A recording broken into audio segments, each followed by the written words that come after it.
वसुधैव कुटुंबकम का अर्थ है कि यह पूरी पृथ्वी मेरा परिवार है। यह केवल एक आध्यात्मिक विचार नहीं है, बल्कि मॉडर्न लीडरशिप, टीम वर्क और स्ट्रॉन्ग कंपनी कल्चर का एक पावरफुल सिद्धांत है। परंतु इसमें सबसे महत्वपूर्ण समझने वाली बात यही है कि वर्क प्लेस एक परिवार जैसा हो सकता है, लेकिन वर्क प्लेस परिवार नहीं होता। इसका सीधा सा मतलब है कि वर्क प्लेस पर हमेशा अकाउंटेबिलिटी बनी रहनी चाहिए। एम्प्लॉयज़ का परफॉर्मेंस अप्रेजल बिना बायस के होना चाहिए। नंबर 3, डिसिप्लिन और ट्रांसपेरेंसी में कोई भी कंप्रोमाइज़ नहीं किया जाना चाहिए। यही लीडरशिप का एक नया मंत्र है। वसुधैव कुटुंबकम का अर्थ यह कदापि नहीं है कि वर्क प्लेस पर सभी एम्प्लॉय इक्वली परफॉर्म करेंगे। वसुधैव कुटुंबकम का अर्थ है कि वर्क प्लेस पर सभी को सम्मान, विश्वास और विकास के समान अवसर दिए जाएंगे। वसुधैव कुटुंबकम भारत का केवल प्राचीन दर्शन नहीं है, बल्कि भविष्य में बनने वाली सभी वर्ल्ड क्लास कंपनियों का लीडरशिप मॉडल है। भविष्य के वर्क प्लेस पर भी प्रतिस्पर्धा या कंपटीशन होगा, लेकिन सम्मान के साथ। कंपनियां ऊंचे लक्ष्य अचीव करेंगी, लेकिन इंसानियत के साथ। हर एक एम्प्लॉय की जवाबदेही तय होगी, लेकिन विश्वास के साथ। हाथ कंपनी के प्रोडक्शन को बढ़ाते हैं, लेकिन होठ सुधार लाते हैं। जिस वर्क प्लेस पर या शॉप फ्लोर पर लोगों की आवाज़ को सिस्टमेटिक अप्रोच के द्वारा सुना जाता है, वही वर्क प्लेस या शॉप फ्लोर स्ट्रांग बनता है। कंपनी के सभी स्टेक होल्डर्स, कंपनी का सीईओ, कंपनी के मैनेजर्स, कंपनी के सीए, कंपनी के सुपरवाइजर्स, कंपनी के फॉरमैन और बाकी डिपार्टमेंट के लीडर्स और कस्टमर कंपनी के उद्देश्य का एक बड़ा हिस्सा हैं। लीड लाइक पीपल मैटर्स में हेलेन फागन कहते हैं कि आप एक ऐसे लीडर बने जिसकी सोच में इंसान सबसे पहले मायने रखता हो। डिफरेंट तरह की इंडस्ट्रीज़ के अंतर्गत अगर हम स्टील प्लांट की बात करें तो वहाँ पर काम करने वाला प्रत्येक एम्प्लॉई रोज़ हजारों टन स्टील देखता है, और मशीन पर खड़ा हुआ एक ऑपरेटर सबसे पहले स्टील के बिहेवियर को और प्रोसेस में होने वाले छोटे छोटे बदलाव को महसूस करता है। किसी भी कंपनी का प्लांट हेड या शॉप फ्लोर लीडर अपने एम्प्लॉय को यदि सिर्फ काम करने वाला आदमी समझता है, तो निश्चित रूप से एम्प्लॉय केवल उसके ऑर्डर को फॉलो करेगा। परंतु यदि प्लांट हेड या शॉप फ्लोर लीडर्स या दूसरे लीडर्स अपने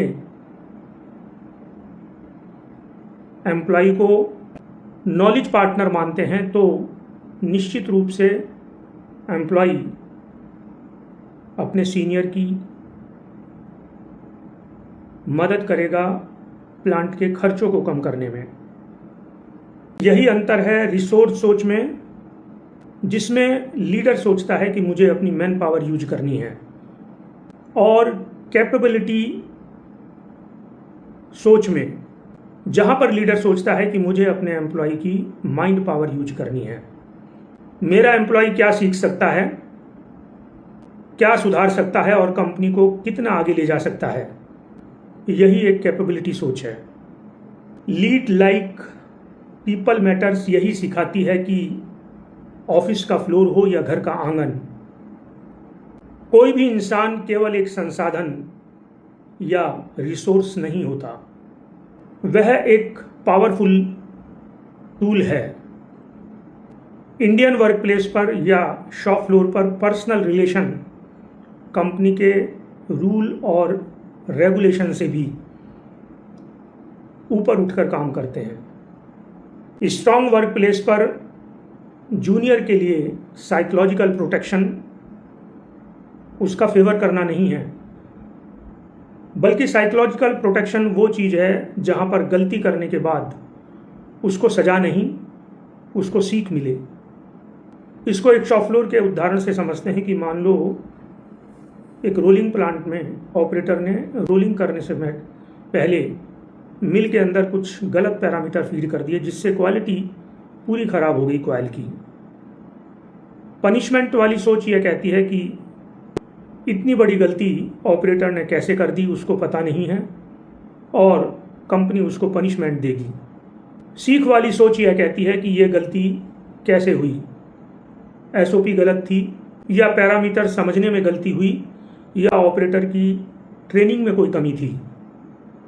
कंपनी अगर गलती पर डर बोती है तो निश्चित रूप से भविष्य में सच दब जाएगा, और यदि कंपनी गलती पर सीख देती है तो कंपनी का भविष्य सुधर जाएगा। सजा के और सीख के बुरे और अच्छे नतीजे लॉन्ग टर्म में सरफेस पर आएंगे। मेरा अपना अनुभव यह कहता है कि प्रत्येक वर्कर अपने काम को पूरी लगन और जिम्मेदारी से करना चाहता है, क्योंकि काम कैसे किया जाएगा यह उसका गौरव है, यह उसका सीक्रेट है। क्यों करना है और कब तक करना है यह उसका टारगेट है। परंतु मैनेजमेंट के लिए वर्कर्स की कंपैशनेट अकाउंटेबिलिटी बहुत ज़रूरी है। गलती करने पर व्यक्ति को नहीं, प्रोसेस को सुधारो, परंतु क्वालिटी और सेफ्टी पर कभी भी किसी भी कंडीशन में कोई कंप्रोमाइज़ नहीं। मैनेजमेंट को कठोर व्यक्ति के साथ नहीं, कठोर नॉर्म्स को लेके होना है, क्योंकि वर्ल्ड क्लास मैनेजमेंट कभी किसी को ढीला नहीं छोड़ता। वो लोगों की कैपेबिलिटी पर ट्रस्ट करता है। ट्रस्ट वाले कल्चर में एम्प्लॉई नर्स एटीट्यूड से नहीं, मदर एटीट्यूड से काम करते हैं और कंपनी का प्रॉफिट अपने आप फलता फूलता है, क्योंकि जब वर्कर अपने को कंपनी की फैमिली का एक हिस्सा समझता है तो वो कंपनी के कस्टमर को एक रेस्पेक्टेबल गेस्ट समझता है और उसी तरह से अपने काम को सम्मानजनक तरीके से और अच्छे तरीके से करता है। जो दिल से बांटे खुद को, वही सच्चा लीडर होता है।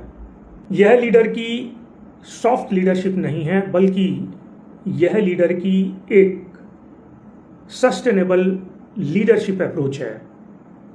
पोस्ट चाहे सीईओ की हो, प्लांट हेड की हो या किसी सुपरवाइजर की हो, जब आप लोगों को ह्यूमन रिसोर्सेज नहीं, ह्यूमन पोटेंशियल के रूप में देखते हैं, तभी कंपनी के वर्क प्लेस पर कुछ बेहतरीन चीज़ें होती हैं। किसी भी कंपनी की कॉम्पिटिटिव कैपेसिटी केवल मशीनों से नहीं बनती, बल्कि उस कंपनी के एम्प्लॉयज़ से बनती है। प्रॉफिट लोगों को कंपनी से बाहर निकालने से नहीं बढ़ता, बल्कि लोगों की या एम्प्लॉयज़ की क्षमता बढ़ाने से बढ़ता है। किसी भी कंपनी का बिजनेस तभी टिकाऊ होता है जबकि कंपनी के पॉलिसी के केंद्र में इंसान हो, एम्प्लॉय हो, क्योंकि कंपनी की बॉटम लाइन हमेशा ह्यूमन लाइन के आगे झुकती है। औजार हाथों में होता है और हुनर दिल में होता है। इंसानों की ताकत साधारण कंपनी को असाधारण बना देती है। Thank you very much.